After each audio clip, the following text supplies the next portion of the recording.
सत्यानाश हो जाए तेरा बहू। तेरी वजह से हमारे लल्ला ने हमारी जगह कोई नई अम्मा को दे दी है। अम्मा, 2 दिन पहले तक हम जिंदा थे और जब मरे तो ससुर तुम्हारे लड़के ने हमें तुम्हारे बाजू में ही टांग दिया। इससे ज्यादा क्या सत्यानाश होगा हमारा। हे भगवान उठा ले। और कितना ऊपर उठाएगा अम्मा? जमीन से उठाकर दीवार पर तो टांग दिया है। हाँ, ऊपर वाले अम्मा की सुन ले, इनको और ऊपर उठा ले, इनको ऊपर वाले माले में टांग दे ताकि कम से कम रोज रोज इनकी शक्ल ना देखनी पड़े। दोनों सास बहू आपस में बहस कर ही रही होती है कि नई सास बहू बोले तो नई बहू और नई अम्मा की एंट्री होती है। अरे वाह वाह बिटिया, अच्छा फसाई रही उस लल्लू को। तुम्हें नया पति मिल गया और हमें नया घर मिल गया।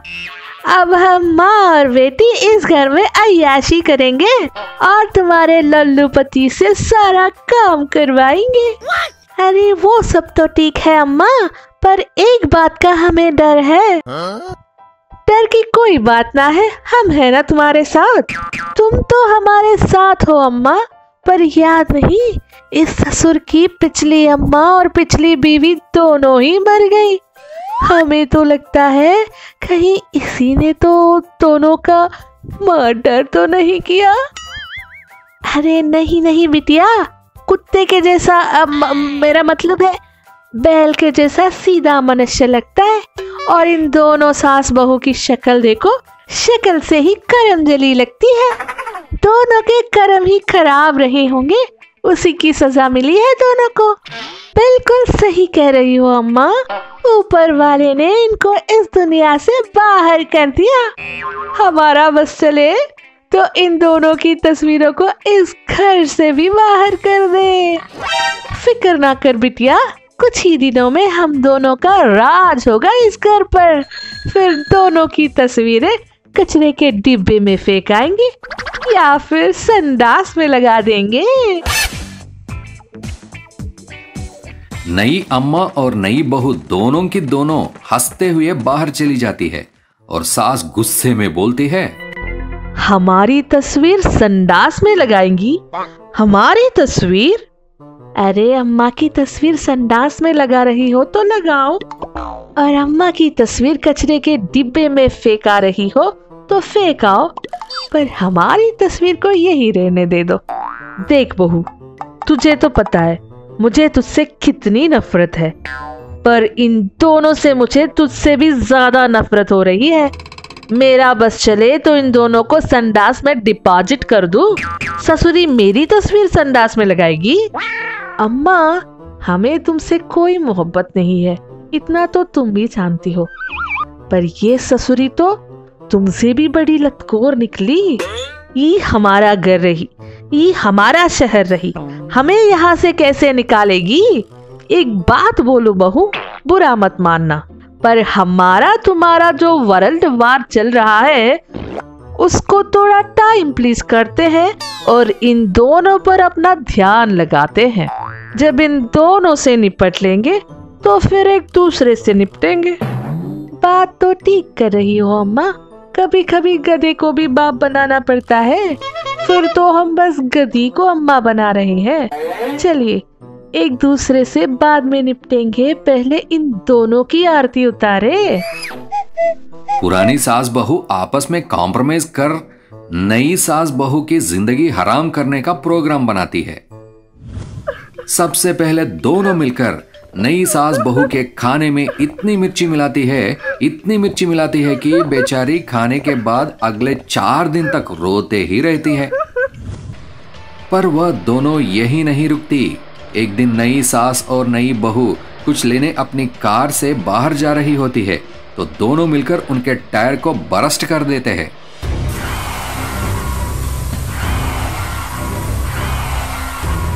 इस वजह से गाड़ी का बैलेंस बिगड़ जाता है और वह रोड के किनारे जाकर टकरा जाती है। नई सास बहू की किस्मत अच्छी रहती है, तभी वह इससे बच पाती है। पर अभी भी सास बहू का जी नहीं भरा। एक दिन वो रात को गैस के सिलेंडर का नोब चालू कर देती है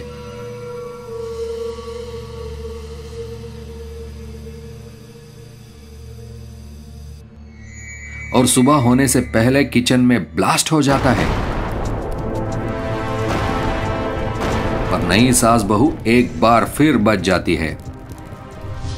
दोनों के दोनों डर के मारे एक पंडित जी के पास जाते हैं और पंडित उन्हें बताता है कि तुम दोनों के घर में 2 औरतों की आत्मा है, वो अभी इस दुनिया को छोड़कर नहीं गई है। यह सुनकर दोनों घबरा जाती है।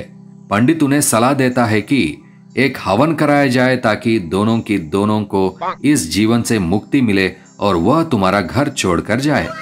नई सास बहू ऐसी ही करती है।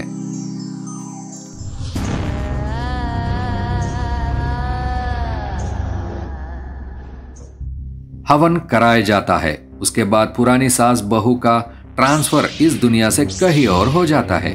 वह नरक जाती है या स्वर्ग, और वहां जाकर क्या करती है, यह जानने के लिए आपको अगला एपिसोड देखना होगा। तो चलिए मिलते हैं अगले एपिसोड में। दोनों की दोनों बादलों के ऊपर खड़ी हुई है। उनके पास ही एक व्यक्ति टेबल कुर्सी पर बैठा कुछ लिख रहा है। अरे बाबा, मुझे तो पता था, मैं तो इतनी सती सावित्री हूँ, मैंने इतने अच्छे कर्म किए हैं कि मुझे एक ना एक दिन स्वर्ग में जाने का मौका जरूर मिलेगा। और देखो आज मैं बादल के ऊपर स्वर्ग में आ गई हूँ। हे अम्मा, ऊपर आकर भी सपने देखना नहीं भूली का? आपको कैसे पता कि ये जगह स्वर्ग या नरक? और अगर ये जगह स्वर्ग है तो इस जगह में आप क्या कर रही है? कर्म तो हमारे अच्छे हैं, इसीलिए हम स्वर्ग जाएंगे। आपके जैसे कर्म जले लोग तो नरक का रास्ता नापते हैं, और हमें आपके साथ कहीं जाना मंजूर नहीं है। आपके साथ नीचे पृथ्वी में जितने साल बिता लिए वही काफी है। आपके साथ स्वर्ग भी नरक जैसा लगेगा, और आपके बिना नरक में भी स्वर्ग की खुशी मिलेगी। नीचे से ऊपर आ गई, पर जबान अभी भी जहरीली की जहरीली। रुको, अभी इंतजाम करते हैं सरोते का, काटते हैं तुम्हारी जबान। अरे मैडम लोग, हल्ला नहीं कीजिए यहाँ पर। आप देख नहीं रही है, मैं इम्पोर्टेंट काम कर रहा हूँ। अरे बाबू, हमके का पड़ी तो है परेशान करने की? तू तो बस हमें इतना बता दे कि हम स्वर्ग में है या नरक में, फिर तू चाहे जितनी लिखा पढ़ी कर, हम परेशान नहीं करेंगे। तुम दोनों शक्ल से ही नहीं लगता है, अकल से भी बेवकूफ हो। मैं अभी तुम्हारे अच्छे और बुरे कर्मों का हिसाब कर रहा हूँ, फिर डिसाइड होगा कि किसको कहाँ एंट्री मिली है। अरे बाबू साहब, आप अपना काम करिए, काहे ऐसे छोटे और तुच्छे लोगों के मुंह लगते हैं? वैसे आपको इतनी मेहनत करने की जरूरत नहीं है। आप तो हमें स्वर्ग भेज दीजिए और इनको इनकी उचित जगह, बोले तो नरक भेज दीजिए।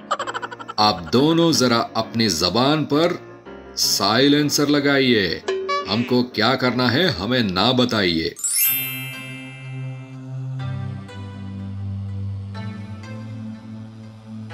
देखिए, हमने आप दोनों का पूरा हिसाब कर लिया है। आपने जिंदगी में बुरे कर्म करने पर तो कोई कंजूसी नहीं की और कोई अच्छा काम करना ही भूल गई। तो कंग्रेचुलेशंस, आपको नर्क की टिकट दी जाएगी। दोनों ये बात सुनकर रोने लगते हैं और रोते रोते नर्क में एंट्री लेती है। एंट्री लेते लेते नर्क के सिक्योरिटी गार्ड से कुछ बातें होती है। ये चौकीदार साहब, तनिक हमें इतना तो बता दो कि हम अपनी निकुट्टी बहू से छुटकारा कैसे पाए। एक काम करो, इनको स्वर्ग भेज दो, हमें नरक में भी इनके साथ नहीं रहना। आप लोगों तो तनिक भी शर्म नहीं आती है। आप लोगों नरक में अपने बुरे कर्मों की सजा भुगतने आए हैं और आप लोग मानव की भांति छोटी छोटी कुछ बातों में वक्त जाया कर रही है। इतनी शुद्ध हिंदी बोलकर टार्चर मत करो, जाने दो हमें अंदर। जैसे तैसे सास बहू नर्क में आती है, पर अगर आप पिछले 3 एपिसोड से इस कहानी में बने हुए हैं तो आपको यह बात पता होगी कि इनकी लड़ाई तब भी थी जब यह जिंदा थी, उनकी लड़ाई तब भी थी जब यह मर चुकी थी, इनकी लड़ाई आज भी है जब यह नर्क में एंटर कर चुकी है। दोनों अपना सारा समय एक दूसरे से लड़ते हुए बिताती। इन दोनों से नर्क के अधिकारी परेशान होने लगे, तो उन्होंने इन दोनों को अलग करके सोचा कि इनकी लड़ाई बंद हो जाएगी, पर वह बिल्कुल गलत थे। बहू ने अपनी एक सेना बनानी शुरू कर दी। उसकी सेना में वह बहुएं होती है जो सासों की सताई हुई है। इसके जवाब में अम्मा बहुओं से परेशान सासों की सेना बना लेती है। इन दोनों गुटों के बीच लड़ाई का नया दौर शुरू हो जाता है। कभी कोई सास पेड़ से लटकी हुई पाई होती है तो कभी किसी बहू की चोटी में आग लगा दी जाती है। पूरी की पूरी नर्क की कानून व्यवस्था नष्ट हो जाती है और नर्क के अधिकारी यमराज के पास इन दोनों की शिकायत लेकर पहुंचते हैं। वे रोते हुए नर्क के हालातों से यमराज को अवगत कराते हैं और उनसे हाथ जोड़कर विनती करते हैं कि जैसे तैसे इन दोनों को नर्क से बाहर निकाला जाए। बहुत समय तक मनाने के बाद यमराज मान जाते हैं। वे इस बात का निर्णय लेते हैं कि इन दोनों को वापस पृथ्वी में भेजा जाएगा।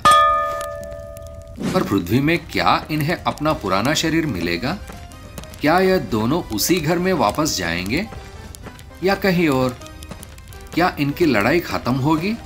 यह सब जानने के लिए अगला एपिसोड जरूर देखिए। ऐसे ही ज्ञानवर्धक कहानियों के साथ हम फिर मिलेंगे।